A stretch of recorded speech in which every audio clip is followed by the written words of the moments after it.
গত মঙ্গলবার 20 আগস্ট দেশব্যাপী সেনা অফিসারদের সাথে সেনা প্রধানের একটা বৈঠক অনুষ্ঠিত হয়েছে। এই বৈঠকটা গুরুত্বপূর্ণ, যা যা আলোচনা হয়েছে সেটাও গুরুত্বপূর্ণ। সেনাবাহিনীকে আমাদের জনগণের পক্ষ থেকে কিছু নির্দেশনা দেওয়া প্রয়োজন, ভুলে যাবেন না। সেনাবাহিনীকে অপেশাদার বাহিনী বানানোর কাজটা সুচারুভাবে করছিল কন্ট্রাক্টর বানায় হাসিনা। আবার দেখলাম ব্যবসায়ীদের সাথে মিটিং করেছেন সেনাপ্রধান। হ্যাঁ, কেন ব্যবসায়ীরা গেছে মিলিটারি নিরাপত্তা চাইতে আপনার কাছে? ওয়াকার সাহেব, আপনি পারেন দিতে? তারা দরকার হইলে প্রফেসর ইউনূসের কাছে যাবে, শিল্প বাণিজ্য উপদেষ্টার কাছে যাবে, আপনার কাছে কেন নিরাপত্তার জন্য? আপনি কি পুলিশ নাকি হাউন আঙ্কেল? হ্যাঁ, দর্শক আসসালামু আলাইকুম, কেমন আছেন সবাই? আশা করি সবাই অনেক ভালো আছেন, সুস্থ আছেন। এই মুহূর্তে দেশ এবং দেশের বাইরে থেকে যারা দেখছেন সবাইকে স্বাগত জানাচ্ছি। আর একবার প্রিয় দর্শক, আমরা সরাসরি চলে যাব ভিডিও স্ক্রিনে, সেখানে আজকের ভিডিওর মূল অংশ দেখে আসবো। ভিডিওটি গুরুত্বপূর্ণ হবে, অবশ্যই ধৈর্য সহকারে পুরো ভিডিওটি দেখবেন, তাহলে বিস্তারিত বুঝতে পারবেন। ভিডিও শেষে গুরুত্বপূর্ণ আলোচনা করব। গত মঙ্গলবার 20 আগস্ট দেশব্যাপী সেনা অফিসারদের সাথে সেনা প্রধানের একটা বৈঠক অনুষ্ঠিত হয়েছে। এই বৈঠকটা গুরুত্বপূর্ণ, যা যা আলোচনা হয়েছে সেটাও গুরুত্বপূর্ণ। সেনাবাহিনীকে আমাদের জনগণের পক্ষ থেকে কিছু নির্দেশনা দেওয়া প্রয়োজন, ভুলে যাবেন না। সেনাবাহিনীকে অপেশাদার বাহিনী বানানোর কাজটা সুচারুভাবে করছিল কন্ট্রাক্টর বানায় হাসিনা। আবার দেখলাম ব্যবসায়ীদের সাথে মিটিং করেছেন সেনাপ্রধান। হ্যাঁ, কেন ব্যবসায়ীরা গেছে মিলিটারি নিরাপত্তা চাইতে আপনার কাছে? ওয়াকার সাহেব, আপনি পারেন দিতে? তারা দরকার হইলে প্রফেসর ইউনূসের কাছে যাবে, শিল্প বাণিজ্য উপদেষ্টার কাছে যাবে, আপনার কাছে কেন নিরাপত্তার জন্য? আপনি কি পুলিশ নাকি হাউন আঙ্কেল? হ্যাঁ, যে জন্য আপনার কাছে যাইতেই হবে। আপনার কাছে যারা গেছে তারা প্রফেসর ইউনূসের কাছেও গেছিল, এই যে দেখেন। আবার আপনার কাছে গেছে কেন জানেন? গপ্পগে একটা এটা গল্প বলি। ঢাকার কিছু এলিট 1971 সালের মার্চ থেকে ডিসেম্বর পর্যন্ত পাকিস্তানি সেনাবাহিনীর অফিসারদের দাওয়াত করে খাওয়াইতো নিজের ভাষায়। তো পাওয়ার দেখলে কিছু লোক আছে পাওয়ারের চাটতে চায়, তাই পাকিস্তানি সেনা অফিসারদের চাটতো।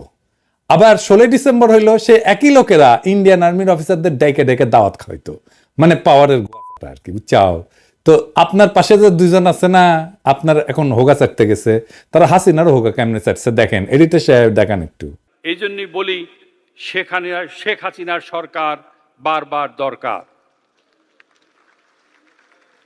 তাই শিল্পী কবির সুমনের জনপ্রিয় গানের ভাষায় বলতে চাই, প্রথমত আমি তোমাকে চাই, শেষ পর্যন্ত আমি তোমাকে চাই, ভীষণ অসম্ভবও তোমাকে চাই। জয় বাংলা, জয় বঙ্গবন্ধু। আমরা আপনাকে আবারও প্রতিজ্ঞা করে গেলাম, আপনার সাথে আমরা ছিলাম, আমরা আছি, আমরা ভবিষ্যতেও থাকবো। মাননীয় প্রধানমন্ত্রী 100 বছর জীবিত থাকবে, তারও বেশি থাকলে উনি ক্ষমতায় থাকবেন, প্রধানমন্ত্রী থাকবেন। আবারও গান হবে, সে যে কেন এলো না, কিছু ভালো লাগে না। জয় শেখ হাসিনা, জয় বঙ্গবন্ধু, জয় বাংলা। মাননীয় প্রধানমন্ত্রী, আমার রক্ত টকবগিয়ে উঠেছে। শেখ মুজিবের বংশ যেখানে যায় সেখানে জয়ধ্বনি হয়, সেখানে ওই দেশ উজ্জ্বল হয়ে যায়। আমার আপার জন্য দোয়া করবেন। আমি শুধু প্রধানমন্ত্রীকে দেখার জন্য, এই বিজনেস কমিটিকে দেখার জন্য আজকে এখানে উপস্থিত হয়েছি। দিয়াবাড়ি থেকে আমি ইউনাইটেড হসপিটাল যাব, 13 মিনিটে চলে গেছি। এটা করলো কে বলেন? শেখ হাসিনা, আমাদের মা জননী শেখ হাসিনা। কখনো বোন, কখনো মা। যখনই এসেছি মায়ের পবিত্র আশীর্বাদের মতো ওনার কাছ থেকে ব্যবহার পেয়েছি, কখনো খালি হাতে ফিরে যাই নাই। হ্যাঁ, শেখ হাসিনা সরকার, শেখ হাসিনা সরকার, শেখ হাসিনা সরকার। জয় বাংলা, জয় বাংলা, জয় বাংলা, জয় শেখ হাসিনা। আরেকটু জোরে ভাই, জয় শেখ হাসিনা, জয় শেখ হাসিনা। আমার রক্ত গরম হয়ে গেছে এখন। যাই হোক, এবার সবার প্রসঙ্গে আসি। কেমন আলোচনা হয়েছে? এ সবাই কর্মকর্তারা যথেষ্ট উত্তেজিত ছিলেন, যা বোঝা গেছে আর কি। আর অতীতের অন্যান্য সবাই খুব কম অফিসার প্রশ্ন করতেন, কিন্তু 20 আগস্টের সবাই অনেককে প্রশ্ন করার জন্য হাত তুলতে দেখা গেছে। সেনা প্রধান মানে ওয়াকার সাহেবের বক্তব্যের মূল পয়েন্ট হচ্ছে যে উনি, আমি এক এক করে কইতেছি, আমি মন্তব্য বলতেছি ওনার বক্তব্যের বিপরীতে। উনি কইছেন 1 নাম্বার, সেনা মোতায়েন কাঙ্ক্ষিত সময়ের চেয়েও বেশি সময় ধরে চলার সম্ভাবনা আছে। আচ্ছা ওয়াকার সাহেব, এই সিদ্ধান্ত কি আপনি নেবেন? এই সিদ্ধান্ত সেনাপ্রধান নেবে না, আদেশটা আসবে অন্তর্বর্তীকালীন সরকারের কাছ থেকে। তাদের প্রতি নিজেকে সমর্পণ করেন। একই সাথে গোপনে নানা রাজনৈতিক দল, ডিবি, এনএসআই, ডিজিএফআই পরিচালিত ইসলামিক দল এবং গোষ্ঠীগুলোর সাথে দেখা সাক্ষাৎ বন্ধ করেন। এই জিনিসগুলো খবর আমাদের কাছে আছে। কি করিচ্ছেন এগুলো আপনার লোকেরাই আমাদের এসে কয়া দেয়, বুঝছাও? এটা বন্ধ করেন, নিষেধ করিচ্ছি, বন্ধ করেন। সব কয়া দেবো কিন্তু কি কি করিচ্ছেন তাইলে। বিশেষ করে শেখ হাসিনার দুঃশাসনের সহযোগী ব্যবসায়ী সমাজকে প্রশ্রয় দিবেন না। বড় টাকা পয়সার লেনদেন হচ্ছে বলে কিন্তু আমরা শুনতে পাচ্ছি, কার কাছে কত টাকা যাচ্ছে সেটা ওটা হিসাব পাইছি, ভেরিফাই করতে পারিনি জন্য কইলাম না, কিন্তু কয়া দেবো, নাম ধরে ধরে কয়া দেবো। দেশের যে সমস্ত ট্রেড বডি বা ব্যবসায়ীদের সংগঠনের নির্বাচন ধ্বংস কইরা যারা শেখ হাসিনার পদধূলি গায়ে মেখা জবরদস্তি করে এই সকল সংস্থার নেতৃত্ব দিছে, তাদেরকে ক্ষমা করা হবে না। যতই আপনার সাথে লাইন ঘাট করুক না কেন, ক্ষমা করা হবে না। অত সোজা না, বুঝছাও? এই মালগুলা বিনা ভোটে নির্বাচনে দাঁড়াইছে, বিজয়ী বা পরাজিত হয়েছে, টাকা পয়সা ঘুষ দিয়ে নিজের লোককে মনোনীত করছে। এরা গণশত্রু। গণশত্রুদের যাদের পাশে দেখবো তাদের পাশার চামড়া তুলে ফেলবো। 2 নাম্বার, আপনি কইছেন সামাজিক যোগাযোগ মাধ্যমে সরানো প্রোপাগান্ডা যেখানে সত্য মিথ্যার সংমিশ্রণ থাকে এতে কর্ণপাত না করতে। ওয়াকার সাহেব, এটা তো খুনি পলাতক হাসিনা জয় পলকের ব্যারাম। হ্যাঁ, এই রোগে মাত্র 2 সপ্তাহের মধ্যে আপনাকে ধরে ফেলছে, সংক্রমিত করছে। ঘটনাটা খুবই দুঃখজনক। আপনার তো তাহলে ভ্যাকসিন লাগবে, ভ্যাকসিন, গণ অভ্যুত্থানের ভ্যাকসিন নেন। তবে এটা আপনার দ্বারা মুগ্ধ হওয়া ডক্টর আসিফ নজরুল দিতে পারবে না।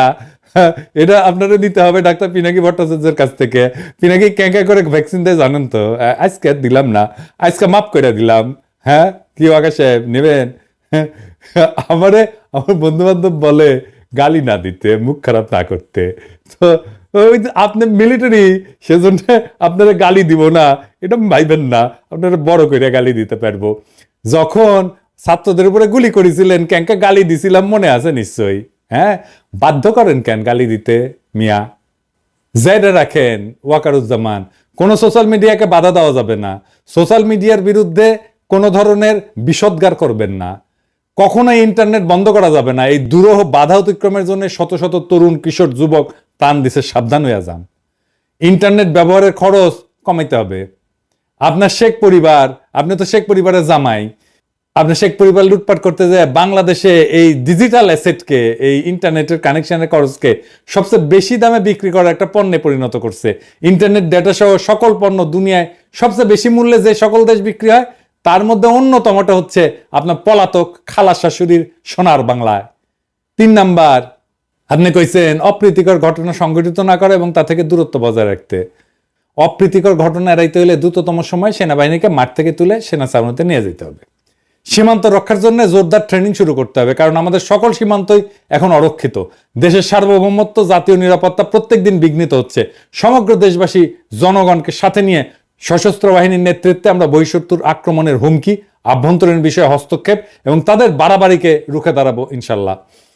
সিভিল লাইফ অর্থাৎ জনজীবনে আপনি ঢুকবেন না, এটা আপনার কাজ না। আপনি সিভিল লাইফে না ঢুকে ব্যবসায়ীদের সাথে ঘটনা কইরা অরক্ষিত সার্বভৌমত্বকে কিভাবে নিরাপত্তা দেওয়া যায় সে বিষয়ে চিন্তা করেন। ইন্ডিয়ার সাথে খুনি হাসিনা যে সমস্ত গোপন চুক্তি করেছে তার সেই সকল অসমস্ত কাজ সম্পন্ন করার লালসায় যেন না পড়েন। মুহূর্তের মধ্যে কিন্তু খালেদ মোশাররফের মতো জয় বাংলা হয়ে যাবেন। 4 নাম্বার, আপনি কইছেন সেনাবাহিনীর একতার উপর গুরুত্ব আরোপ করেছেন। আমি এ আলোকে আলোচ্য সভার পুরো বিবরণ পর্যালোচনা এবার উপর মন্তব্য করব। 1 নাম্বার, আন্দোলনে যারা মারা গেছে তাদের দায়িত্ব যেন সরকার বহন করে, এই আলোচনা আসছে। তো সেনাপ্রধান হিসেবে আপনি কইছেন যে ট্রিটমেন্টের দায়িত্ব আর্মি নিছে। আমরা আহতদের চিকিৎসায় 400 জনের চিকিৎসার ব্যবস্থা করব, 300 সিএমএইচ এবং 100 কর্মী টোলাতে। 2 নাম্বার, একজন সেনা কর্মকর্তা বলছেন যে পুলিশের অধীনে সেনাবাহিনী কাজ করাটা ঠিক ছিল না। দুনিয়ার কোনো দেশে সেনাবাহিনী পুলিশের অধীনে কাজ করে না। যদি কাজ করতেই হয় পুলিশ সেনাবাহিনীর অধীনে থাকবে। আমরা সৈনিক হিসেবে প্রশিক্ষিত, পুলিশ হিসেবে না। পুলিশের সাথে সেনাবাহিনীর ইমেজ যায় না, তাদের অধীনে সেনাবাহিনীর কাজ করা উচিত না।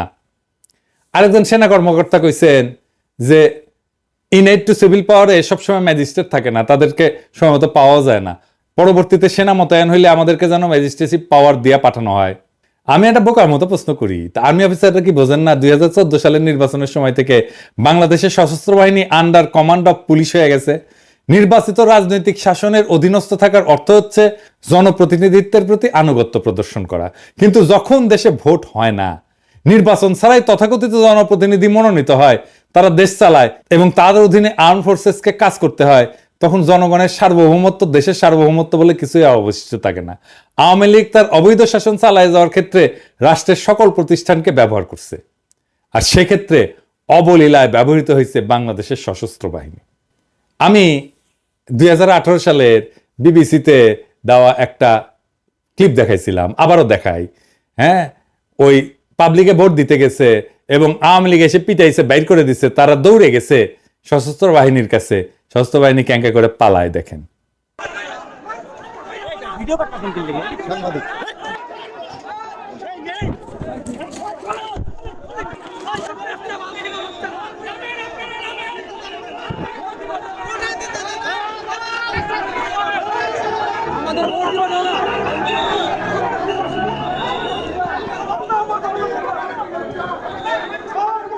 এই পুরো আয়োজনে বাংলাদেশের পুলিশের ভূমিকা ছিল শেখ মুজিব শাসনামলে রক্ষী বাহিনীর মতো নেতৃত্বের আসনে, ওরাই ছিল সুপ্রিম ফোর্স।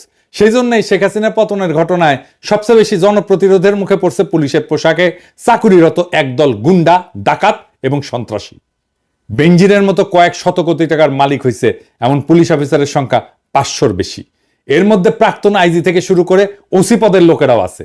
আজিজের মতো কুখ্যাত জঘন্য সেনাবাহিনী প্রধান থেকে শুরু কইরা ইঞ্জিনিয়ারিং কোর, বিভিন্ন প্রজেক্ট পরিচালনাকারী কর্মকর্তা, ডিজিএফআই, র্যাব সহ ডাকাতি করা যায় এমন পদগুলোতে বসে কাজ করা যায় প্রায় 60 থেকে 65 জন জেনারেল 100 কোটি টাকা এবং সহায় সম্পদের মালিক হয়েছে। এই 60 থেকে 65 জন জেনারেলের তালিকা আমরা তৈরি করতেছি, আমরা এটা প্রকাশ করে দেব। পুলিশের সাথে প্রতিযোগিতা করে আর্মি অফিসাররা 2009 সাল থেকে র্যাব, বিজিবি, আনসার, ডিজিএফআই তে বসে গুম, খুন, ক্রসফায়ার সবই করেছে আর টাকা কামাইছে। এই প্রক্রিয়ায় জন্ম হয়েছে আজিজের মতো একজন নিকৃষ্ট সেনা প্রধানের এবং কয়েক ডজন ক্রিমিনাল জেনারেলের, যার মধ্যে একজন জিয়া। সেনা প্রধানকে এদের বিরুদ্ধে কোনো ব্যবস্থা নেবেন? তিনি কি র্যাব ভেঙে দিবেন? ডিজিএফআই নিষিদ্ধ করতে পারবেন? তা যদি না করেন, তাহলে বুঝতে এবং প্রস্তুতি নিতে হবে বাংলাদেশে মানবতা বিরোধী যে সমস্ত কর্মকাণ্ড শেখ হাসিনার দুঃশাসনে চলছে, সেগুলোর ওয়াকারুজ্জামানের সমর্থনে এবং পরবর্তীকালে তার নেতৃত্ব অব্যাহত থাকবে। এরপর একজন সেনা কর্মকর্তা গোপালগঞ্জে 10 বেঙ্গল রেজিমেন্টের সেনা সদস্যের উপর আশা করি পুরো ভিডিওটি দেখেছেন এবং বুঝতে পেরেছেন যে বর্তমান বাংলাদেশের যে পরিস্থিতি, এই পরিস্থিতিতে কিন্তু পিনাকি যে ভট্টাচার্য দাদা রয়েছে, তার অবদান অনেক বেশি। পিনাকি ভট্টাচার্য দাদার অবদান, তিনি বাংলাদেশের স্বাধীনতার পিছনে তার অনেক বড় ভূমিকা রয়েছে এবং তিনি সেনাপ্রধানকে নিয়ে আজকে মন্তব্য করলেন। এর আগেও কিন্তু তিনি কথা বলেছিলেন সেনাপ্রধানকে নিয়ে এবং তার মনে বা তারা যে ইঙ্গিতপূর্ণ কথা বলে আগে কিন্তু বোঝা যায় যে আসলে কি বলছে ইঙ্গিতপূর্ণ কথা। এবং শেখ হাসিনা পতনের আগ দিয়েও কিন্তু বারবার তারা বলছিল যে শেখ হাসিনা আর বেশি দিন টিকতে পারবে না, শেখ হাসিনা যখন তখন পদত্যাগ করতে বাধ্য হবে। অবশেষে কিন্তু পদত্যাগ করে দেশ ছেড়ে পালালো শেখ হাসিনা। পিনাকি ভট্টাচার্য এমন একজন মানুষ যিনি বাংলাদেশ থেকে যাকে তাড়িয়ে দেওয়া হয়েছিল বা দেশ তাকে বাধ্য করা হয়েছিল, তা না হলে পিনাকিকে হয়তো আজকে আমরা দেখতে নাও পেতাম। তাকে ফাঁসি বা রিমান্ড বা আয়নাঘর যে কোনো এক জায়গায় নিয়ে তাকে মেরে ফেলা হতো, এমনটাই ভয় পেত সরকার পিনাকি ভট্টাচার্যকে। পিনাকি ভট্টাচার্যর নাম শুনলেও আওয়ামী লীগের যারা লোকজন তারা থরথর করে কাঁপে। এই পিনাকি ভট্টাচার্যর ভিডিওটি দেখে আসলাম, আপনাদের কাছে কেমন লেগেছে এবং তিনি যে কথাগুলো বললেন তার কথাগুলোর সাথে আপনি একমত আছেন কিনা অবশ্যই কমেন্টে জানাবেন। সবাই ভালো থাকবেন, সুস্থ থাকবেন। ভিডিওটি শেষ করছি। আসসালামু আলাইকুম।